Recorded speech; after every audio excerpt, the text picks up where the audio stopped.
Hey everybody, today we're going to be talking about screen time, which is something I've struggled with for 8.5 years.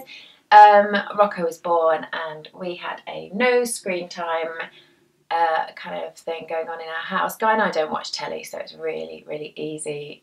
We don't have the news on, we don't watch telly in the evenings. We're not TV people, so that was really easy with Rocco when we had one child.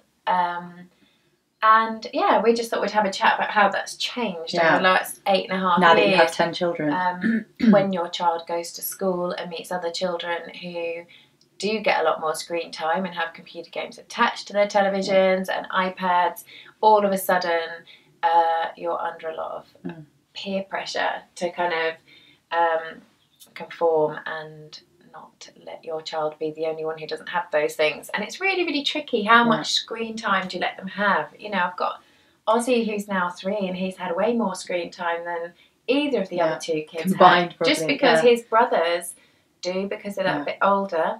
And even their homework involves screen time. You know, there's a lot of schools that are giving out iPads at school now. This is what we're really faced with now, particularly, is that they need their computers for homework. They might have to refer to current affairs and media. They have media studies at school, all of these things. And so, you know, computers and the internet and everything like that is part of their world. And it wasn't part of our world. It's really important growing up. If they can't use a computer, you know, there's no jobs now that you can get where you're not using a computer. You can't even go to McDonald's and work there without having to be able to use an electronic setup. Like a dinosaur. I went for an appointment the other day and, you know, the lady's there with a computer system asking me what date I'll be free. And I'm like, well, I have to go home and look at the calendar, which is on my wall in the kitchen.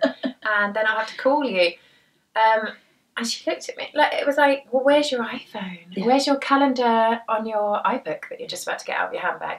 Well, I don't have a handbag either, so How do you get by without a handbag do anything? Or an iPad? I've just had a moment of realisation. That's why you're always late. I was late. And I don't wear a watch either. Maybe that's what it is. You're just not helping yourself, okay? I'm special. That's why. But we are a TV family. I work in television. My mum has always worked in media, so it's never been something that I felt that had to be hidden away. You can't say you watch loads of telly because you work. No, but you can. No, absolutely, you can. No, you totally can. I mean, you know, I love TV dramas. I love documentaries. I love all of that kind of thing. And I think there is a place for it. I haven't banned television in our house, but, you know, I certainly don't want Tilda using it all the time. I can't bear the way she behaves after she's been on an iPad. I try and limit that, how much she uses. But sometimes when she's been with, say, other family members and they've let her use it, I then have to have that moment of dealing with the meltdown afterwards. And I know it's because she has had that insular time with the iPad and she hasn't communicated with anything else around her. She's been in the screen. And I really have a problem with that. And I know that there are good interactive apps and stuff, but it does affect them. I think a lot of it is about control. And as a parent, especially the younger the child is, like Tilda and Ozzy are 3, and you've got to have a lot of parental control over their usage, you know, because just things like the apps that they are playing with, you know, you can be educating them. Ozzy's learned how to count to 10 in Spanish from watching Dora. He loves Dora and Diego. And, you know, he's picking up a lot of Spanish words off those, which is wonderful. And there are certain things that are massively beneficial from letting your kids watch programmes. But my belief is that I'm not as extreme as Guy. I wouldn't have no TV whatsoever because I think it can be an amazing educational tool for kids. Like, you know, the Blue Planet or something like that they can watch. We could look through a book and we could see pictures of a lion with its cubs. But for my 2 older boys to sit down and watch a factual geographic programme about lions in the wild in South Africa, to see them within their natural habitat, I couldn't get that from taking them to the zoo. It's wonderful to see these animals in reality. But other than spending hundreds of pounds on flights Thousands of pounds, out to South Africa to see these animals. The nearest thing I can get to with that is to show them something on the National Geographic channel or another channel, where you're seeing these animals giving birth, and you know, it's just phenomenal what you can get from watching television. And even in schools they're using TV and iPads to educate kids, but it is really, really important to nurseries and schools actually will be black marked with their Ofsted if they don't have enough of the computer side of things happening in their schools and nurseries. So I did actually choose a nursery which didn't have a television. There's so many nurseries now which do have a television, and I specifically looked for one that didn't have a television, and it's fairly unusual. But you know, there are other ways of, you know, a child relaxing and things like that. I know with Rocco, I only had him at home. I didn't have another toddler. There wasn't a reason for me to need to have time to do stuff so much. It was much easier with Rocco. You know, we sat and played. We did a lot of stuff one-to-one, and that was his quiet time.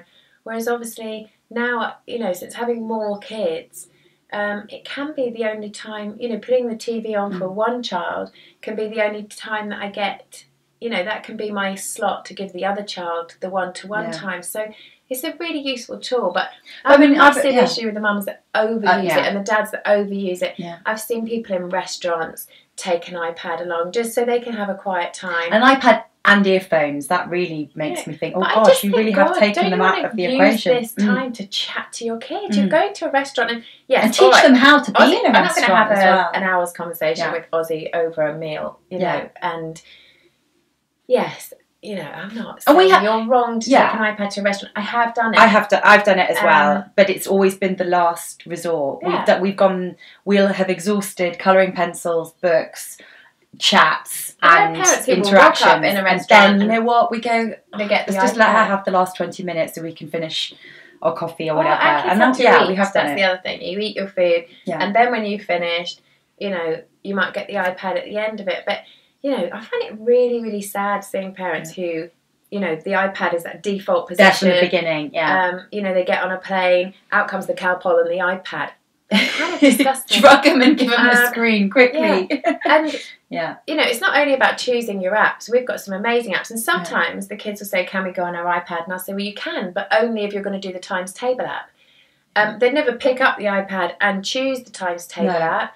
But if it's that or no iPad, they'll take it. They'll take that option. And, you know, so you really can... You know, it can be a useful tool. There are ways to use it, I think, is the point that we're getting to. And, you know, I'm not going to hang my head in shame because my kid does get TV time.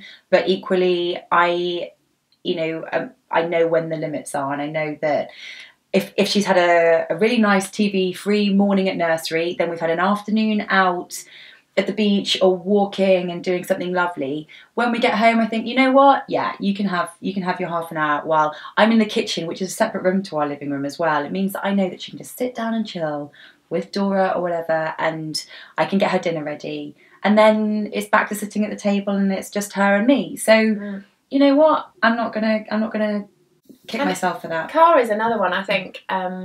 We've just changed cars, and the car that we've got has got a TV screen in it, so they can watch DVDs, and you know, which is great for long journeys as well. It's been great fun, and but then I got to a point where I thought, gosh, actually, this is a really precious bit of time to talk to kids, because when we get home, they've got rooms to go and play in, they've got toys to play with, they've got homework to do. It's busy, busy, busy, and everybody's in different places. My 3 boys aren't together. It's sitting in that car and driving to school and sitting in the car and driving back is a 15-minute window where they can't do anything else. I've got them strapped in. No escape. You know, that's quite a luxury, having 3 boys sitting down, strapped in. You know, you've got your audience for 15 minutes. I quite like it with my husband as well, because he has to sit and listen. He can't get away. When he's driving, he said, oh my gosh, you use this time when I'm driving to just tell me all the things that I haven't listened to for the last month. But I was thinking that with the kids, if they've got their iPads, or now that we've got this TV in the car, if they're sat watching it, there is no conversation between me and my kids, and what a shame, because that and you was said my how time. hard that is with boys in general coming back from school. They don't offload like girls usually do. You don't say how was your day, and they tell you everything. Yeah. You know, I've had to set up play dates with little girls just to get info about what's going on at school. But yeah, so I'm missing that really precious important 15 time. minutes of just them talking to me, because when they get home there's a million other things that have to be done. So yeah, I've just been feeling really sad about screen time recently, and we finally caved in and given Rocco a computer game that's attached to the telly. You know, he's 8.5, and he really honestly was the only kid in the class that didn't have one, you know, and this has gone on for years. I'm the only kid, my best friends have got this. And peer pressure's a really tough thing. I've always said to him, I don't care. I am your mum, and you know, we do different stuff. We probably play more sport than the kid who's got, you know, we go out and we do kids more who've things. Got 360s, Xbox 360s in their bedroom, or the Nintendo. You know, it's. That's, I really hope that I stick to that one. I don't ever want a TV or a computer in her bedroom. You know, I had to explain to Rocco why we don't have one in our lounge, because he has got a 3-year-old brother and a 6-year-old brother. And if he has it when he's 8, they're getting it at those ages. You know, because they sit and watch it as well. And it's just a shame. It massively changes communication in the family, I think, which is a really sad thing. You know, and I think sometimes when they've been on the iPad or they've been in front of the telly, you've got to ask yourself, when did we last play Monopoly? Or when did we last have a game? Most boring game in the world. I love Monopoly. Oh, gosh. I like a bit of Trivial Pursuit. That causes some arguments. But just anything. Even a 5-minute game of Connect 4 where you are interacting with your kids, and it's just not there if they are looking at a screen. And I've seen it with older kids as well. It's, you know, I've spent some time recently with some teenage kids as well, and they're just on YouTube all the time. But I mean, they do say, you know, half an hour. They shouldn't be having more than half an hour, and I don't think I know anybody that manages that every day. And I don't think we should berate ourselves for it. We don't go much over half an hour. But you know, one of the other things, I can remember talking to a good friend of mine who's got.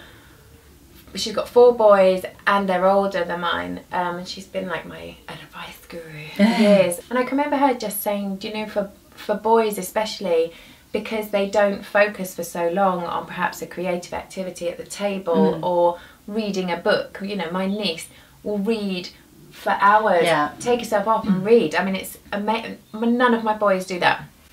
And I can remember her just saying to me, with boys especially, sometimes just switching a screen on and letting them have half an hour can be the only way to just let them power down and chill, you know, recharge their batteries. But I mean, you know, like we said before, I think if we can cut back on screen time, that's wonderful, but equally let's not kick ourselves and, you know, make ourselves feel awful if they do have that more than half an hour. But hours and hours a day, you're gonna come into problems, aren't you? Yes. So that's it for this one, but we shall be back with more discussional topics. Let us know what you think on that. I mean, maybe we should all start having a little bit of a think about how much time our kids are spending. Should they write us a letter on paper? On paper, and send it with a stamp. I love paper and pen. Don't send us an email to heymummytv@gmail.com. I don't even know what our email address is. Right, you're fired. We will see you on the next video from Hey Mummy. Bye.